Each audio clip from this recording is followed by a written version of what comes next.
67 of Grace and Steel. I'm Normie Kevin Steele. And I'm Nazi Kevin Michael Grace, or at least that's what Change.org would have you believe. More on that later. This is Fight Night at the old Grace and Steel Arena, and we'll be describing alt-right bouts between such combatants like Bruising Bill Mitchell and Acid Amy Moreno, Kid Cernovich and Battling Baked Alaska, Montana Spencer, Tilak Tequila, and whatever. This is AltFight all night. The alt-right, so united under the banner of Trump's presidential campaign, has started squabbling now that the battle's been won. Part of this is ideological, part of it is personal. Maybe some are looking to claim spoils that perhaps belong to all. Difficult to say. The backdrop to all of this is, of course, the continuing cultural battle that's been goes on daily, and will probably go on for years, sometimes uniting folks one moment, sometimes tearing them apart the next. I should mention that we ourselves had a hard time deciding if we should talk about this topic so divisive. Our regular listeners know our constant message on this podcast is flower power, love, and togetherness. Why, oh why, can't we all just get along and do what I tell you to do, namely shut up and stop asking questions? But we'll deal with the solutions later. First to the problem. Kevin, do you think this scrapping on the alt-right is the breakup of a movement or just teething troubles? Both. Oh, commitment. Well, it's teething troubles because this movement, if you want to call it a movement, the alt-right, I have described it as a band of brothers. Not very friendly brothers lately. But the structural problem is this. People with marginalized views become marginalized people. And marginalized people are not the surest, soberest people, as a rule. Oh, I'm going to mention James Burnham again. We have an elite problem here. We have no alternative elite. You've seen all of these people complaining that Donald Trump has tipped establishment figures to fill his cabinet. Well, who else is he going to pick? There is no alternative elite. Okay. As James Burnham spoke of.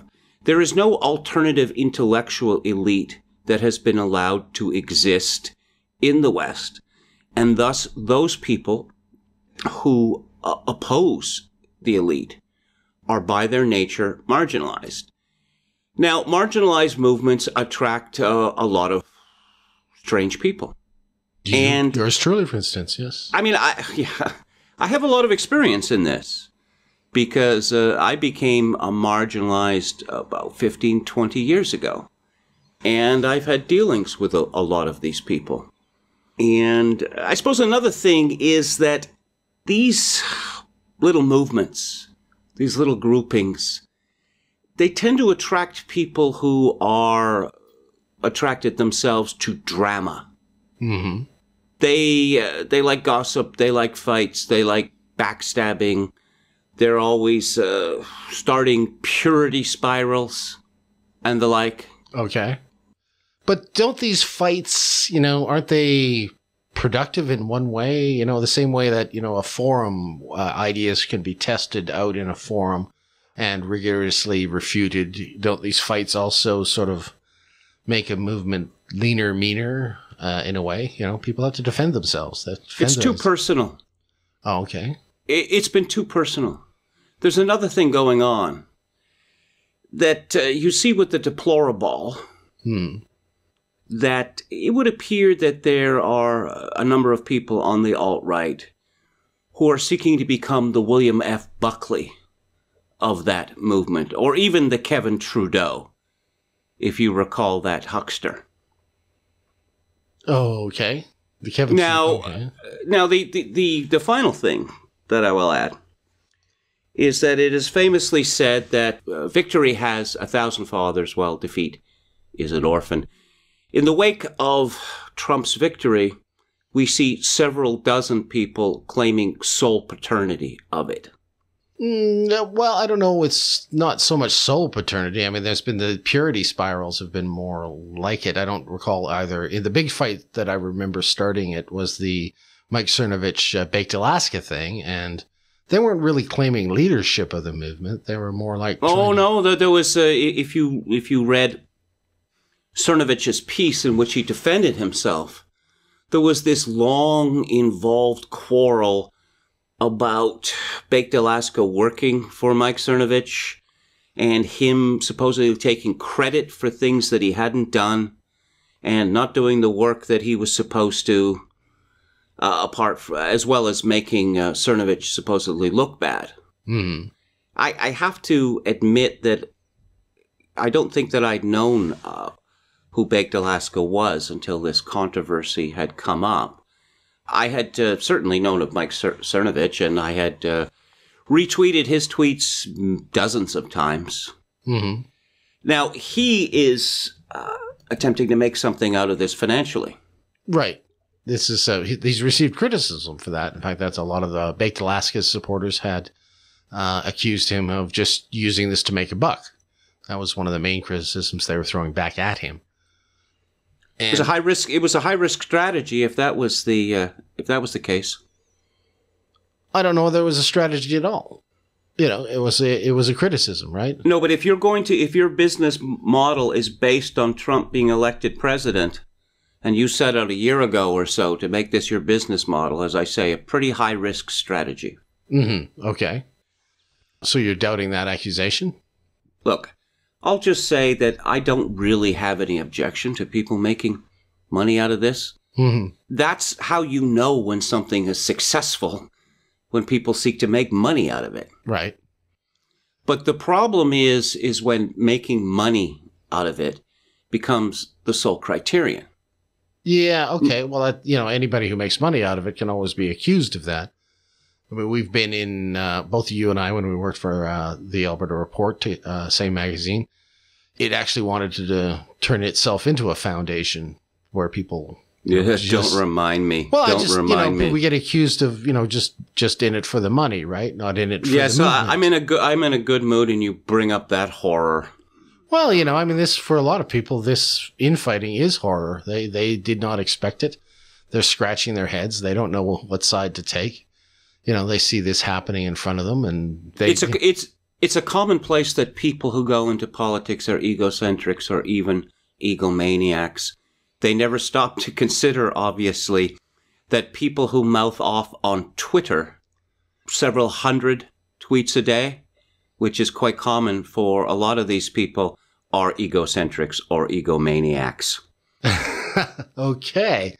All right. And obviously, I would have to include myself in that list. Well, I have to take my laughter back now. Yeah, well, I have made something like 17,000 tweets in the last year.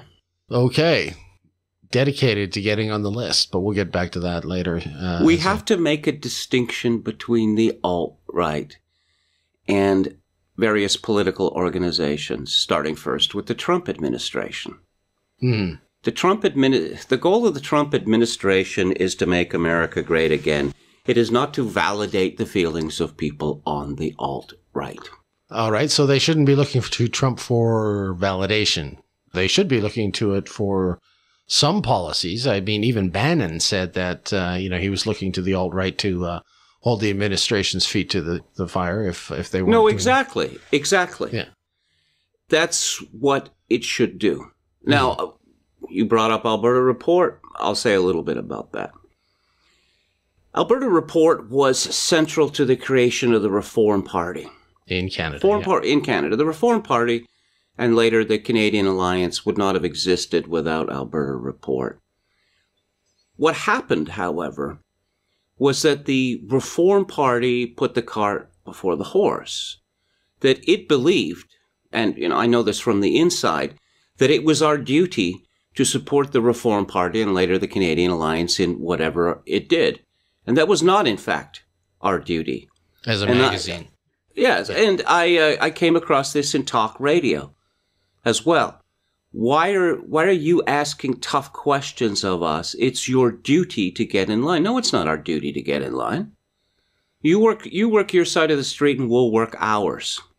Okay, so there's fun times ahead. But there are those people that, they like the solidarity, they like the big movement.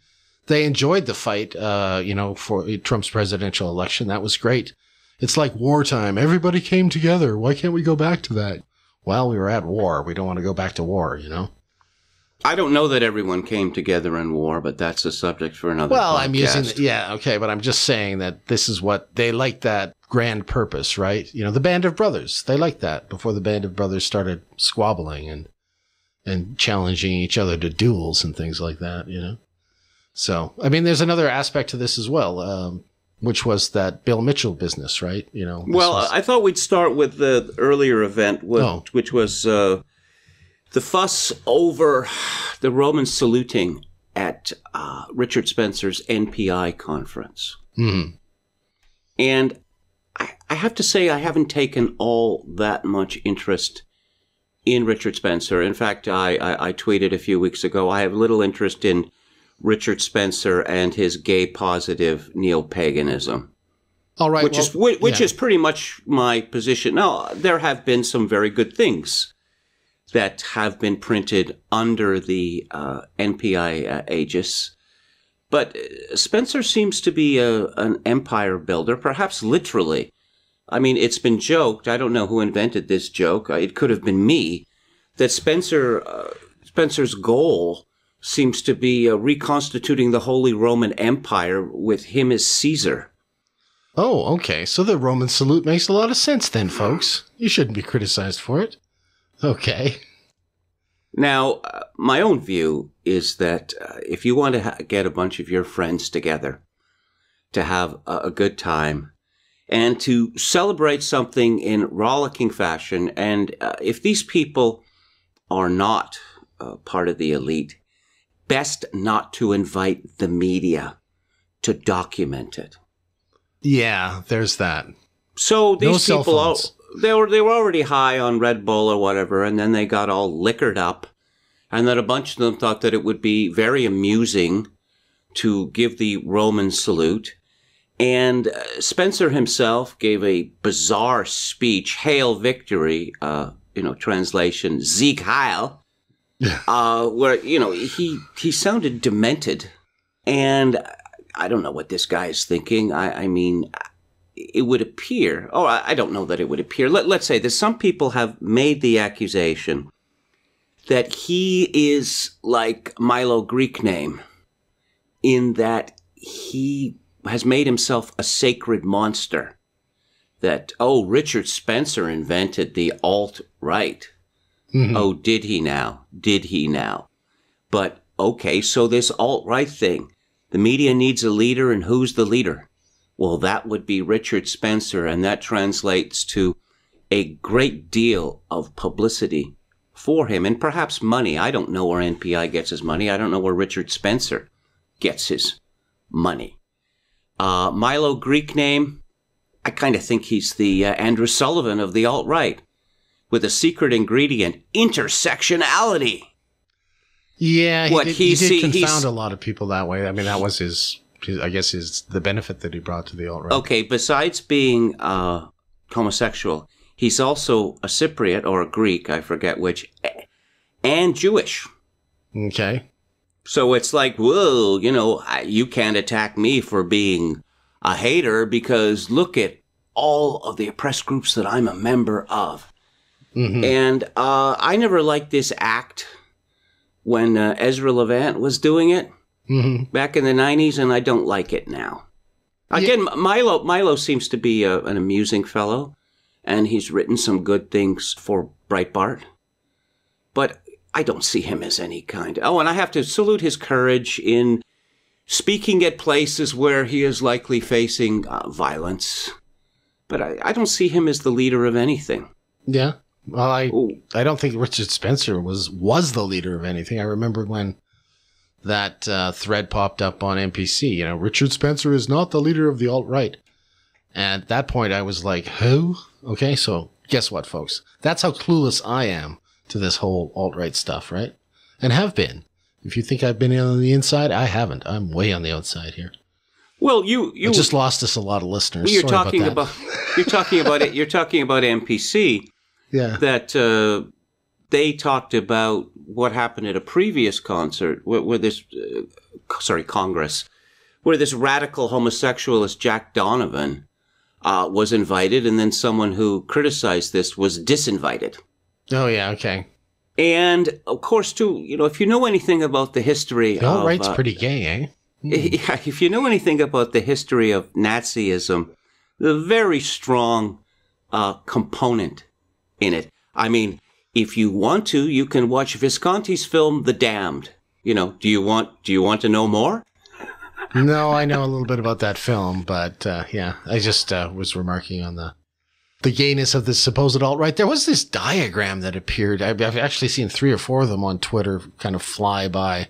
And now I'm going to map out, everybody's position. Here's the alt-right. And then there's this big sort of thought bubble floating in the middle of all these eggs that have various labels on them. And within the eggs, there are little movements all over the place. This was the main one, and it was supposedly the new spectrum, I guess.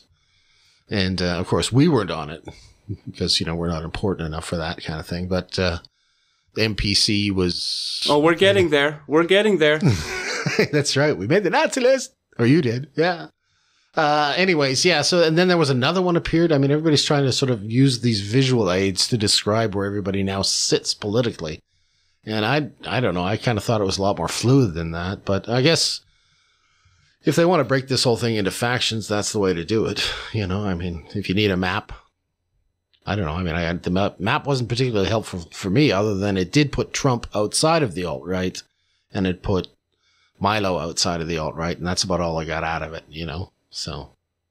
Well, hasn't Milo said that he's not part of the alt-right? Well, yeah, he had some speech that he was going to, here's how to stop the alt-right or something like this. I don't know. And, of course, Richard Spencer is identified with something called NRX. And I have to confess, I've never really understood what NRX is, although I believe you've explained it to me several times. I didn't explain it to you. I just told you what I thought it was stood for, neo-reactionary. I thought that's okay. I'm not sure about that, okay, folks? Okay. I'm just a former journalist that, bought a couple of mics and sent one to his friend, and now we're talking. All of a sudden, there's a big diagrams of where we're supposed to be and all this stuff. I'm like, okay, I got the seating plan. I don't know where to sit. You see how this begins to resemble not only Nazism, but communism. Yeah. That these anti-Stalinists, oh my God, how many different groups were there? How many different flavors of Trotskyism were there? Mm-hmm. Yeah, there's that. Yeah, I made it sound kind of funny, like a seating plan, but that, I don't know if you want to go to this yet, but that whole Bill Mitchell thing, where he takes this writer and then, tries to dox her, get her fired. Well, let's talk about that. I guess I'd retweeted several things by Bill Mitchell during the U.S. election campaign. I was under the fundamental misapprehension that Bill Mitchell was someone else. There is this... I thought he was a pollster. There's this gray-haired voice actor who introduces A&E documentaries. Got this great voice, and I thought that it was that Bill Mitchell. Oh, did you? Okay. So I thought, well, this is pretty brave of this guy coming out for Trump, and it turned out to be someone completely different. Well, he's got this little avatar, I mean, I saw him being retweeted by everybody, right? And his little avatar kind of makes him look like that Ted Knight guy from Mary Tyler Moore in a way, It's kind of it's funny how sideways with a tie on, He's a weatherman, Well, it's funny how one's perception of a person's physiognomy changes based on one's opinion of that person. Right, yeah. Because before this Amy Moreno business started, I looked at Bill Mitchell's avatar and I thought, okay, the avatar is telling me that he is happy and successful. Mm-hmm. Now, after he went after Amy Moreno, I looked at his avatar and thought, this guy looks demented, also gay. Well, I honestly didn't know who he was either, right? I saw him being retweeted. Everybody was retweeting him on the polls, and I thought he was some kind of pollster. Then I started seeing tweets after the election, where he was hammering on people. And then there was one that caught my eye where he was ragging on somebody, and he said, I'm too busy being successful, to hate anybody, right? Or something like this. That's odd. That's odd. Well, that was just before the whole Amy Moreno thing, right? And I'm like, okay, who's this guy and what's happening here? I don't know. I have to apologize in advance that someone pointed this out on Twitter and I didn't note the person. And if anyone wants to contact me and claim credit afterwards, I will certainly give it. That what Bill Mitchell did with polls during the election was he essentially aped the sainted Ricky Vaughn. That he was a milder or vanilla version of Ricky Vaughn. That here's why the polls are wrong. And, well, Ricky Vaughn spent a lot of time showing you how and why the polls were wrong. And then Bill Mitchell comes along and pretty much says the same things. So he stole Ricky's thunder. You hear that, folks? Yeah, well, wow. who's on Twitter now? Mm-hmm. Yeah, that's right. Ricky's gone. Ricky's on Gab, though. And I'm Ricky seems kind of AWOL because he hasn't posted on Facebook since, I believe, December the 18th. Yeah, well, considering all the work that he did, take a few months off, buddy, Yeah, well, he should write that book. Yeah. That I suggested that he write. Now, what happened with Bill Mitchell? He's an example of the selfless service, right? That's the thing. He's not a guy taking credit for very much. He's a let's just spit on our hands and get back to work kind of guy. Although he hasn't been. Look, as far as I'm concerned, Ricky Vaughn is the cornerstone. But none of this would have happened but for him. Yeah, I wish I could. I should go back and try to find that tweet, although I can't now because he's been wiped out. He made the tweet that said, just to, if they call you racist, just ignore them or agree with them. And that was kind of a revelation. That was back in September of 2015, I think, just after. Well, that's the Andrew Breitbart response. Yeah, but people were always accusing Andrew Breitbart of, something horrible. And his response was, so what? Yeah, but Ricky was right in the middle of it at the time, right? Of course, he was coming at him from every different direction, right? And I was just starting to get excited by following this guy. And then he made that statement, and it was just like, here comes Moses down from the mountain, Anyways, okay, back to Bill Mitchell, Andrew Moreno. Well, okay, so the first thing that happened was that Bill Mitchell decided to declare war on this concept of white genocide. Mm-hmm. That this is absolutely ridiculous. Do you know how many white people live in the United States? Well, I don't have the number to hand, but I can tell you it's a lot. So, this idea that we're getting rid of white people, that's not exactly what white genocide means. I don't think that our listeners need an explanation, so I won't go into it. Mm. But the percentage of white people in the population of the United States has been falling steadily since 1965. And Bill Mitchell probably knows, well, perhaps he doesn't, that we have been assured in the last decade, and by no less than Bill Clinton, that by 2050 or whatever, whites are going to be a minority in the United States. And yay, because whites are so awful. We have seen this white privilege thing. These people, Lena Dunham wants to get rid of white people, and Sean Majumber wants to get rid of white people. All these people want to get rid of white people. White genocide is real.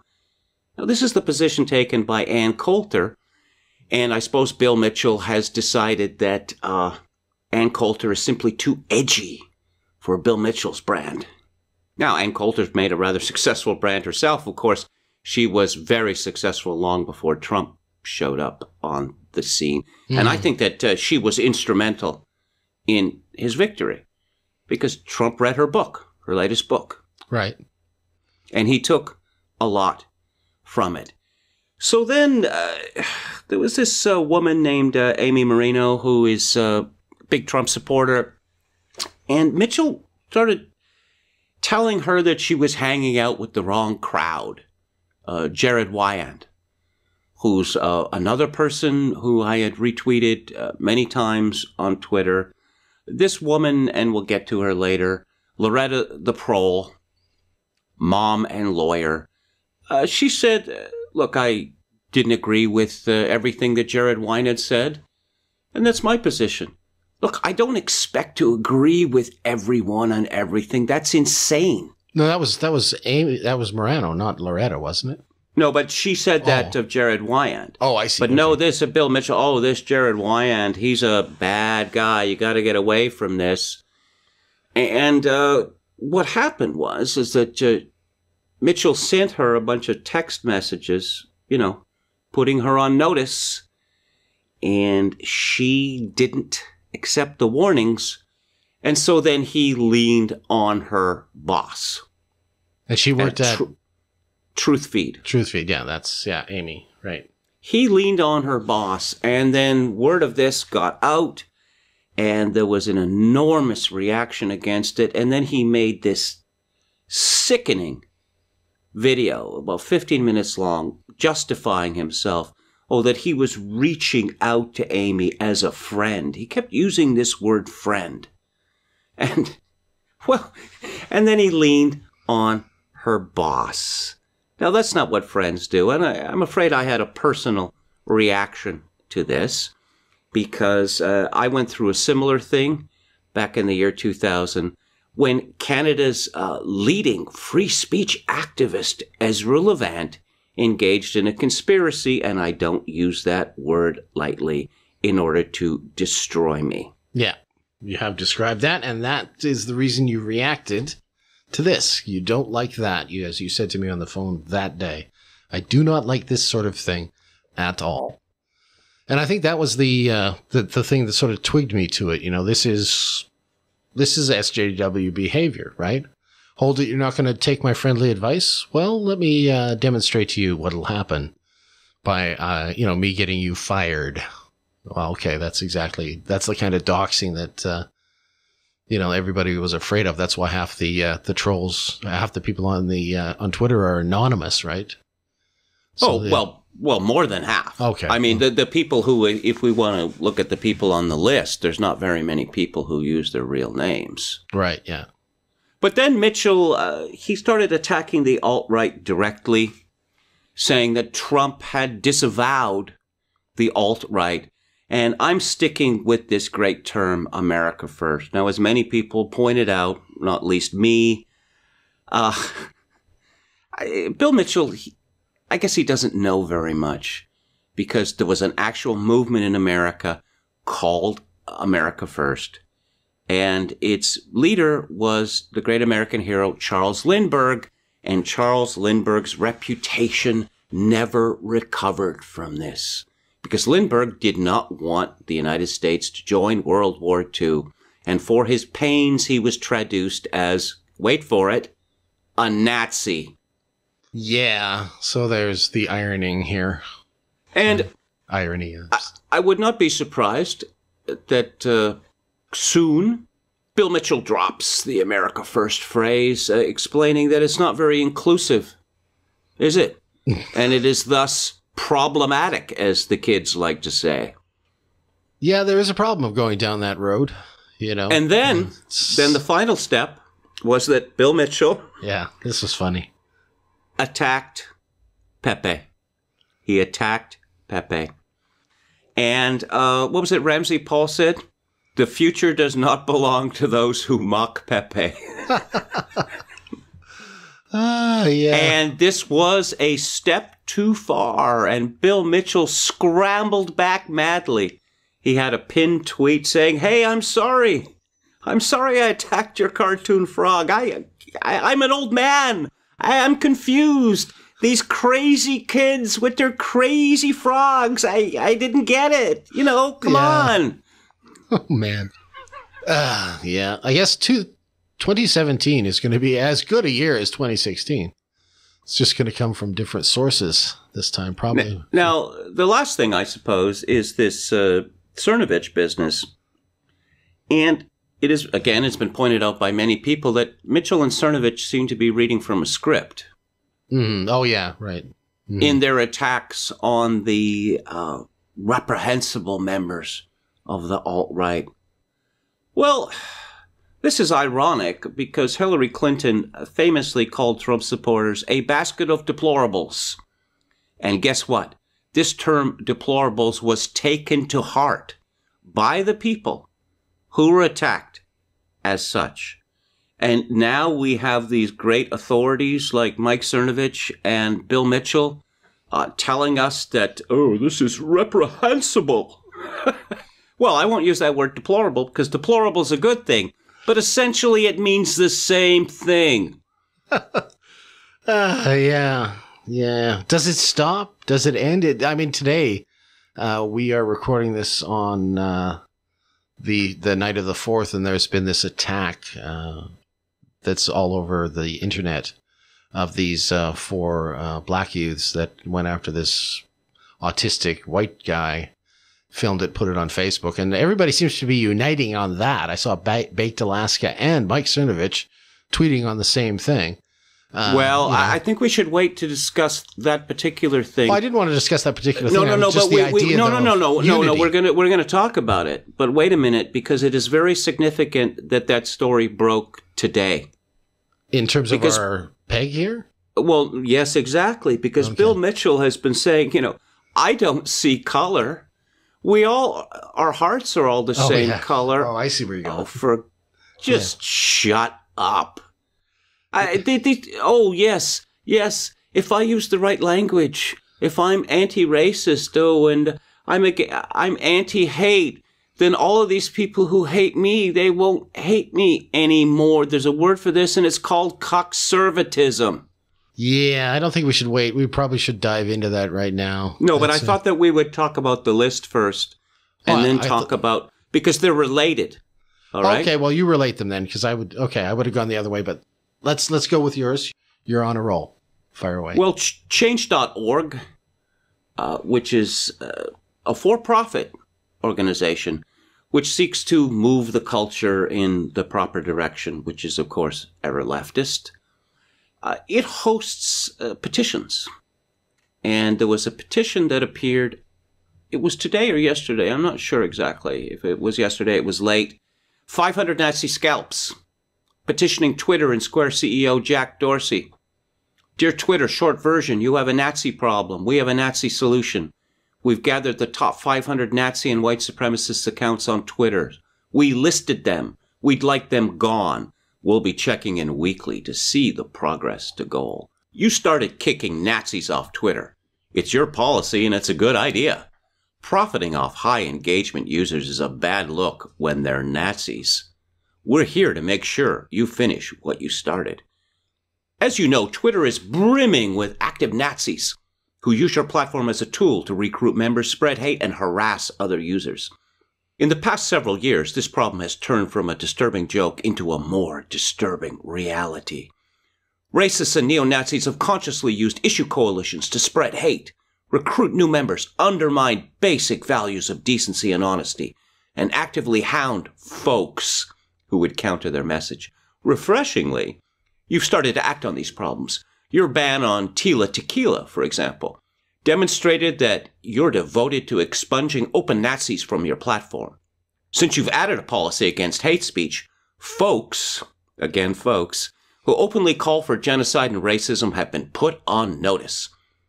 That's a good step to fulfilling your civic responsibility and recognizing that social media services aren't just content-neutral media. But that's not enough. Despite these efforts, thousands of Twitter users continue to spread disinformation, abuse, and Nazi propaganda through your network. It's not subtle. When someone uses a 1488 hashtag or expresses their violent thoughts on the JQ, that's the Jewish question, they're clearly engaging in hate speech. We want to help you solve this problem. Ever helpful, ever helpful. We've assembled a list of 500 prominent Nazi and white supremacist Twitter accounts. It's technically easy. Here's the list, and there's a link. We've also assembled the tools to automatically check on your progress to goal. About every week, we will update the sheet to see if we're on the same page. It's been widely noted that 2016 was a rough year for a lot of people. We want 2017 to be better, and we think you have an important role to play in that effort. Thanks for reading. Oh, yeah. There you go. Still at it. Now, let's do mass bannings, yeah.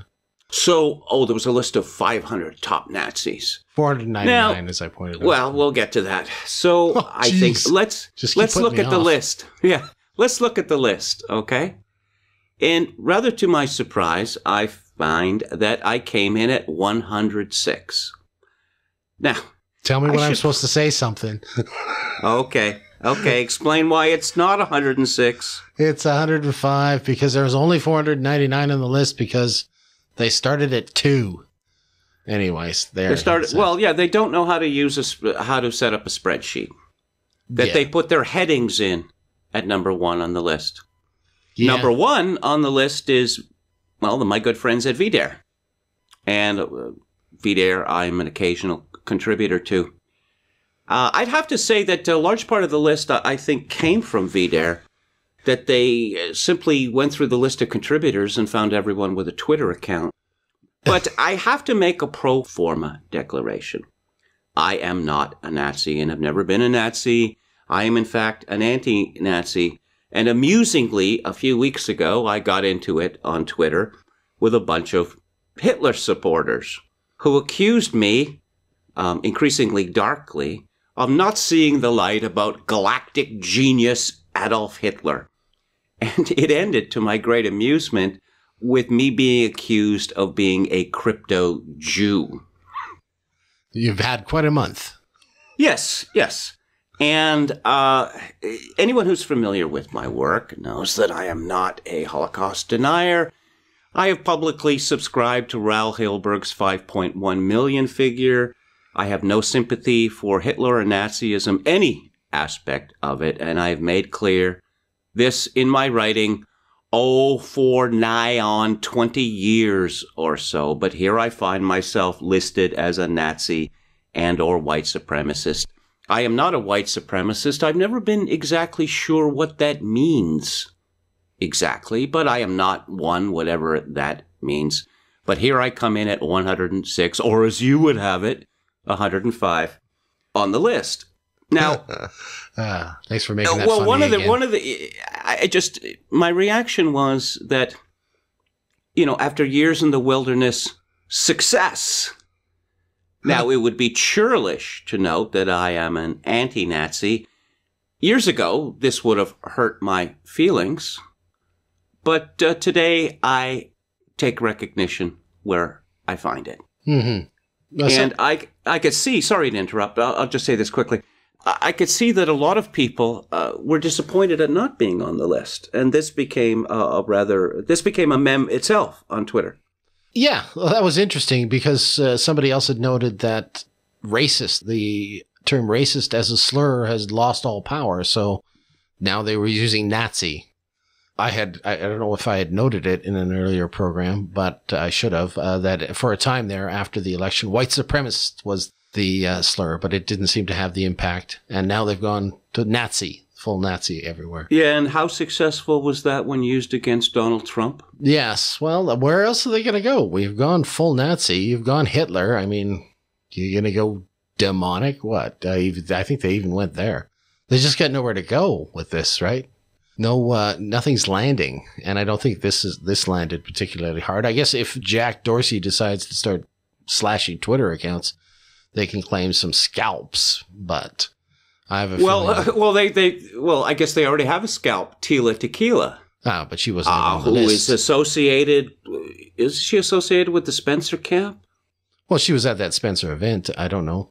Yes, they have claimed the scalp of a demented lesbian Vietnamese with fake tits. So that sounds like a Nazi to me. That could be a Nazi, right? Yeah. Okay. Sure. They had lots of lesbian Nazis. Yeah. Okay. So, but that was before the list. That's pre-list.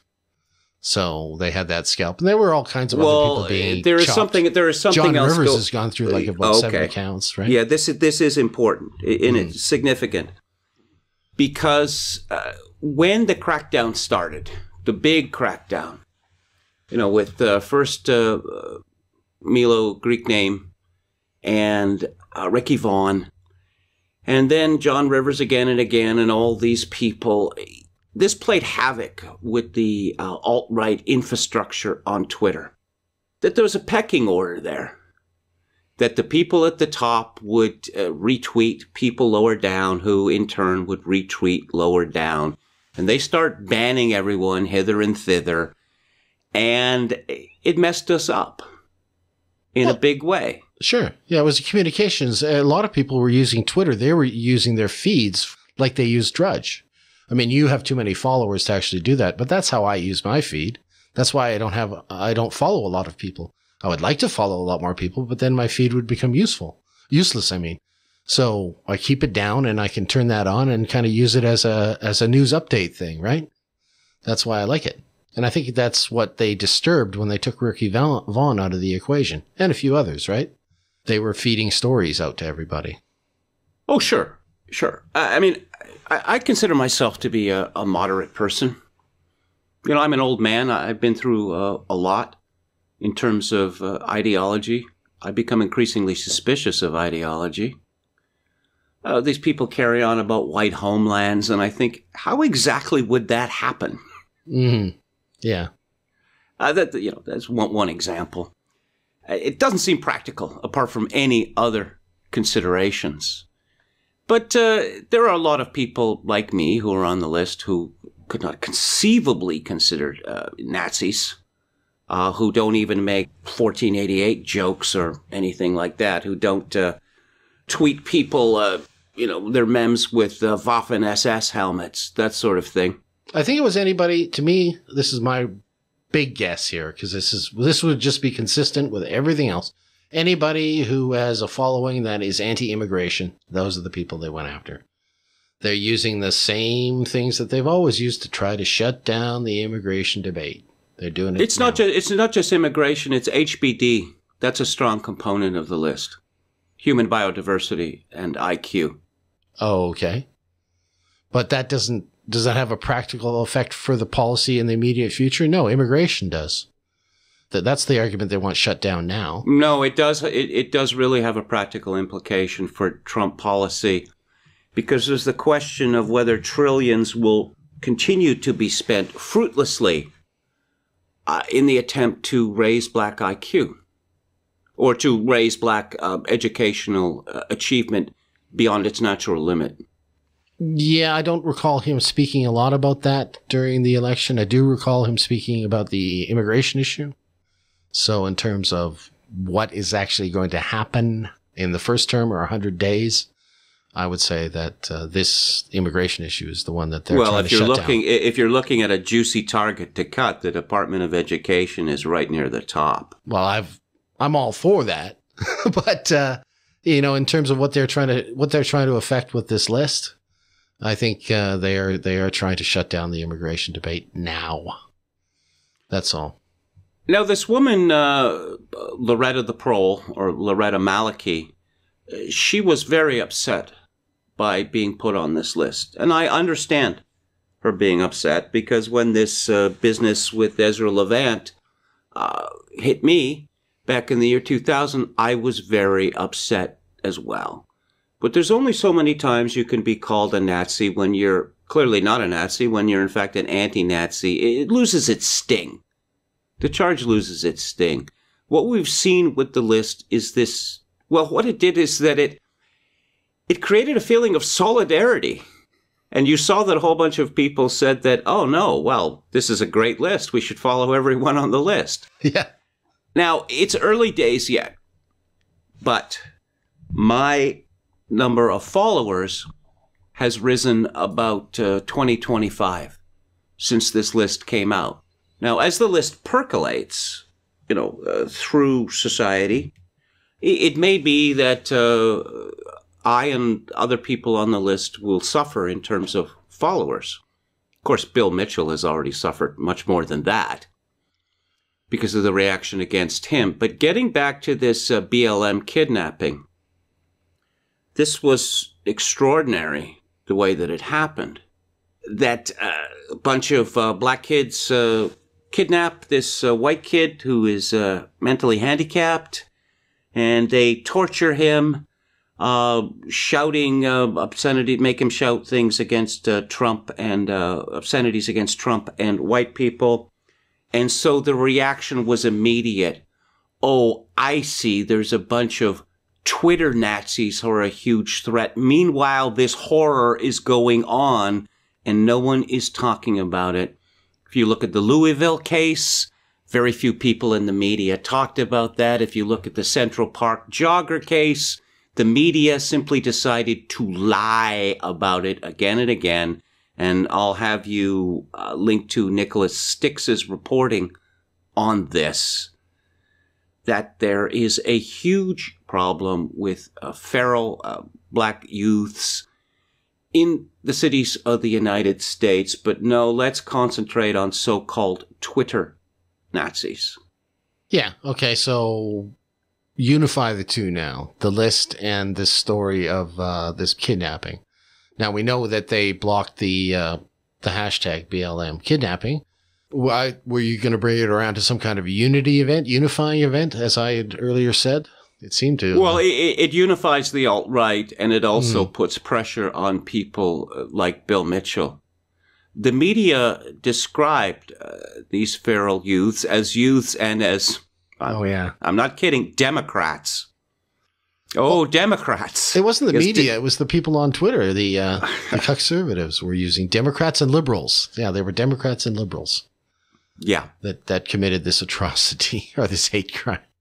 Okay. This nonsense that Detroit, Chicago, Baltimore, etc., are the way they are because of liberal policies and Democrat politicians. We've moved beyond that. Mm-hmm.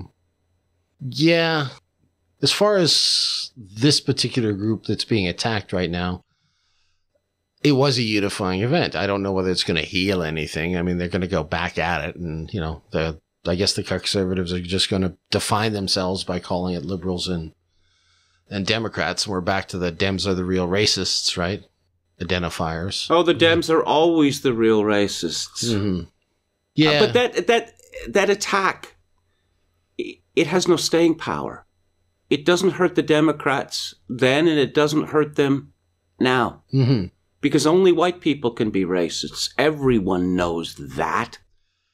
Will they be able to keep that farce up through the next 4 years? I'm wondering whether they will. I mean, this is the thing about Obama, supposed to be the healing president, divided the races more than any other president in my lifetime, that's for sure. Well, maybe there was, the riots in 68. I don't really understand the circumstances because I wasn't, I was tiny at the time. But well, if you're old enough as I am, you can recall Lyndon Johnson appearing on television, and I wasn't a supporter of Lyndon Johnson, but it was agonizing for him. Mm-hmm. Hey, I am Mr. Great Society. I'm trying to help you people, and it's all falling apart. And he just, every time he appeared on television, it just appeared that he'd aged another 5 years. Mm-hmm. So this was a reaction. The turmoil of the 1960s was a revolution of rising expectations. Well, I suppose at the end of Obama's term, I don't see him taking any sort of knocks for it personally. He's not saying, this great racial thing, that has occurred, this divide that has widened is my fault or it's my greatest regret or anything like that. Have you seen anything in that regard? No. Well, he's got the farewell address coming up. Let's see when we do the next podcast whether he's managed to instigate a false flag incident in an attempt to start World War III. Yeah. That's what we really should be talking about. Let's talk about the alt-right here. Parallel tracks, okay? I said earlier, one group works their side of the street, we work the other side of the street. It's been suggested by Loretta the Prole and others that perhaps the Trump administration is in some way directing these attacks on the alt-right. Who knows? It could be true. This Nazi LARPing and all the rest of it is disastrous because Hitler is history's biggest loser, an evil man. He is never going to be popular. So, I understand using these mimetic techniques in order to light a fire under your enemies. But as for taking it seriously, no. Don't make Roman salutes. Don't talk about Hitler's unconventional genius. You're just scaring the normies off. What we want to do is we want to get Chad on our side. And we don't get Chad on our side by associating ourselves with evil and disaster. Mm-hmm. Now, we can be edgy on the alt-right, and we can push our leaders to take certain positions which are currently not acceptable. Let's call them realist positions. But it would be unreasonable to expect that the Trump administration is going to take power January 20th and say, hey, you know all those ridiculous things they said about what we believed? Ha ha ha, we actually believe them. Yeah. How do you like them apples? Oh, yeah, right. Massive dry cleaning that night. Everybody shit their pants. Yeah, that would be kind of a little bit over the top. But healing on social media, the whole purpose of this big deplorable and meetups, I guess, you've been to, I think, a couple of meetups, certainly did back in your Alberta Report days and whatnot. I've been to a couple of meetups locally in Victoria. Mm-hmm. Now, these were small groups and people who know each other, or people who are coming to know each other. I have been to some of these intellectual conferences, and it's unavoidable that you get a bunch of men in a room and they start jockeying for status. That you see someone that you know of standing over in the corner, and he has all of these people hanging on his every word, and you think, I'm smarter than that guy. Where are all the people hanging on my every word? And so you attempt to do that yourself. It's a similar dynamic when you have a group of men, an attractive woman enters the room, and suddenly all the men start acting like idiots. Right, yeah. The way forward is to build real communities and not virtual communities. The virtual community of social media has obviously been important, but it has limits, and the limits should be self-evident. I mean, I am friendly with a lot of people on Twitter, but they're not really my friends. Now, I have spoken to a few of them on the phone, Ryan Landry and Bumbling American, but I've never met these people. I know very little about their lives. They live thousands of miles away from me.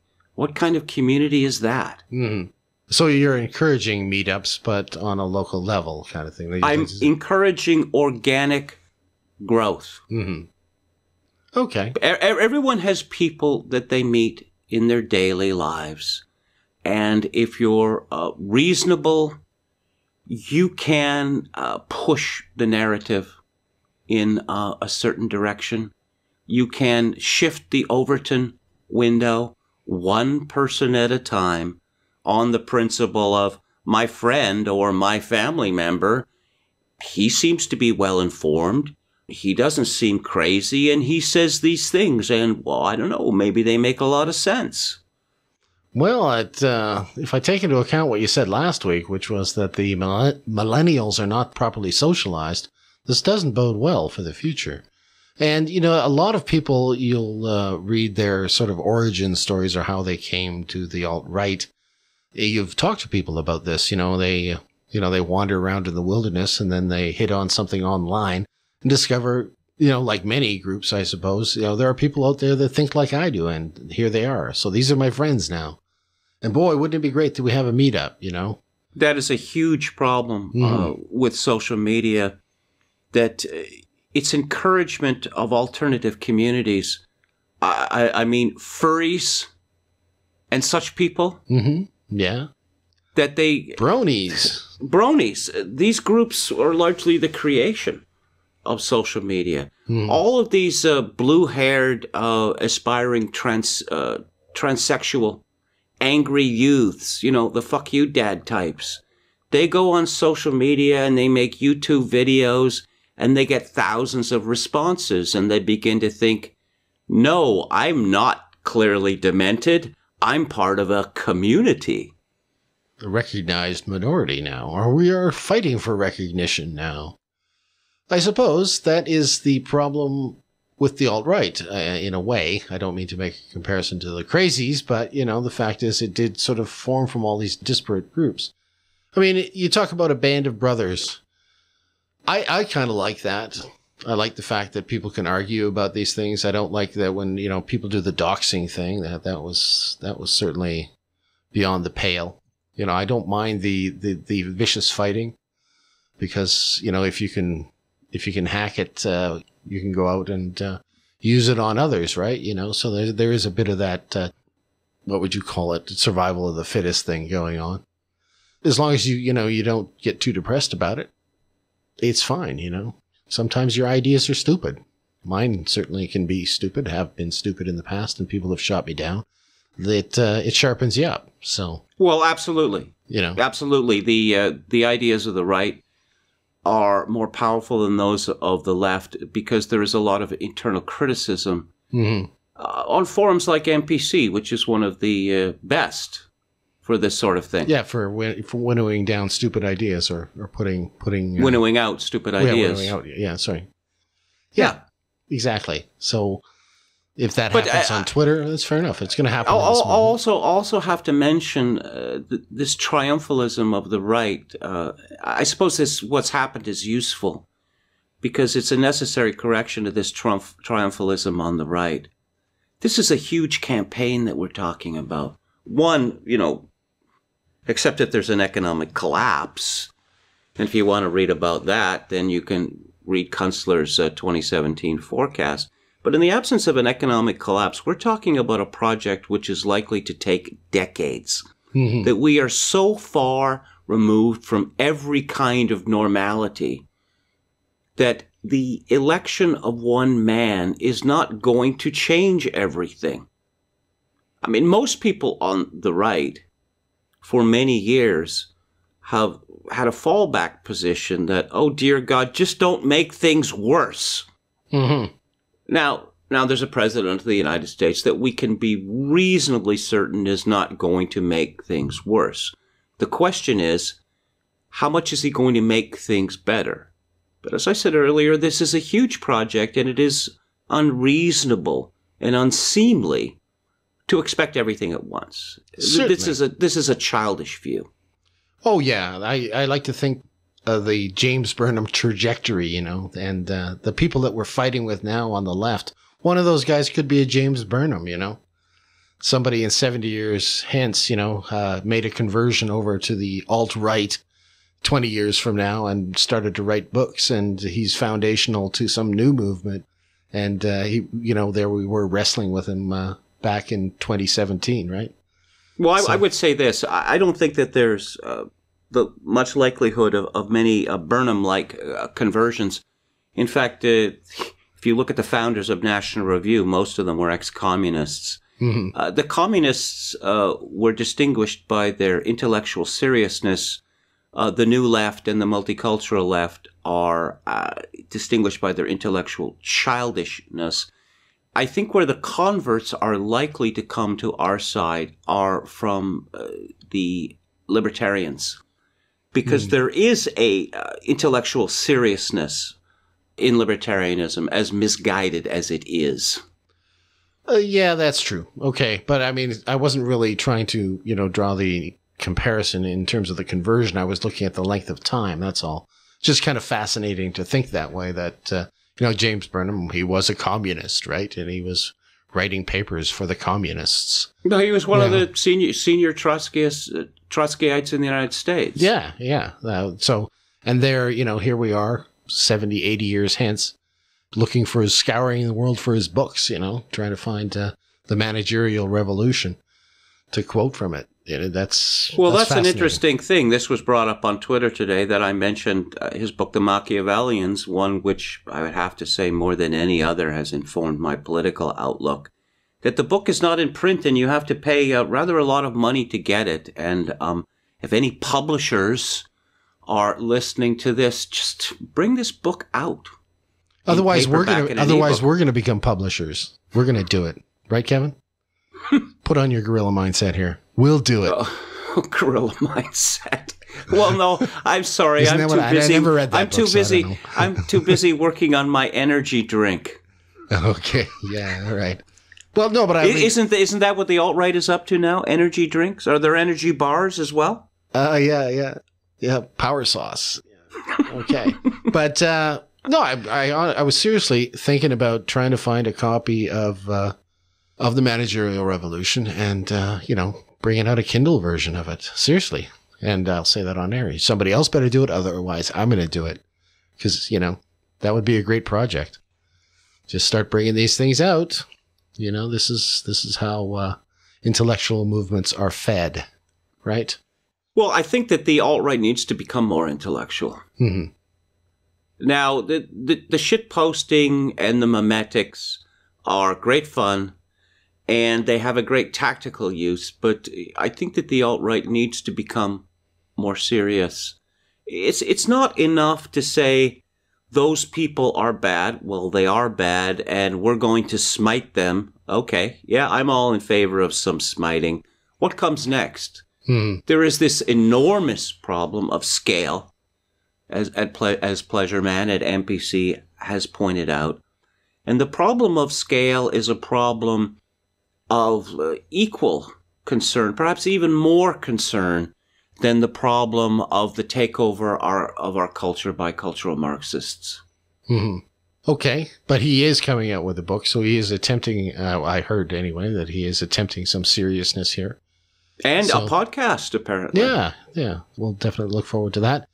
And I just have to mention that he said he was asking for recommendations on a platform, and he said that his podcast was going to be in tone rather like ours. So you see, we are making a difference. We are in our own little way cultural arbiters. And I should have mentioned this earlier.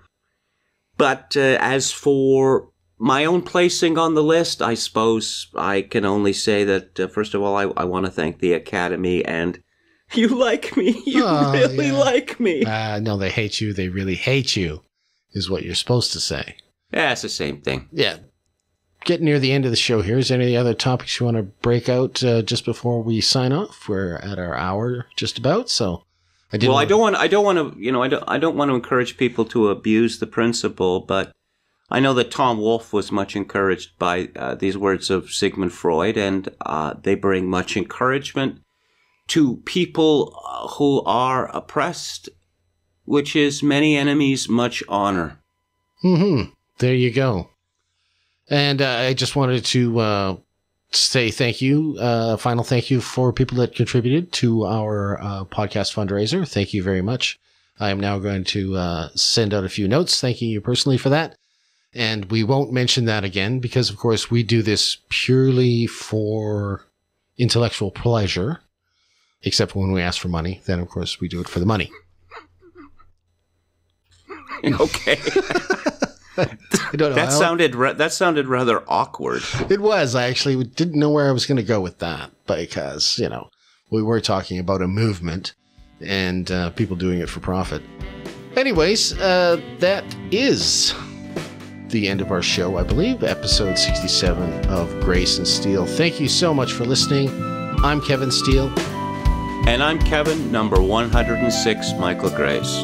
Number 105. If you will.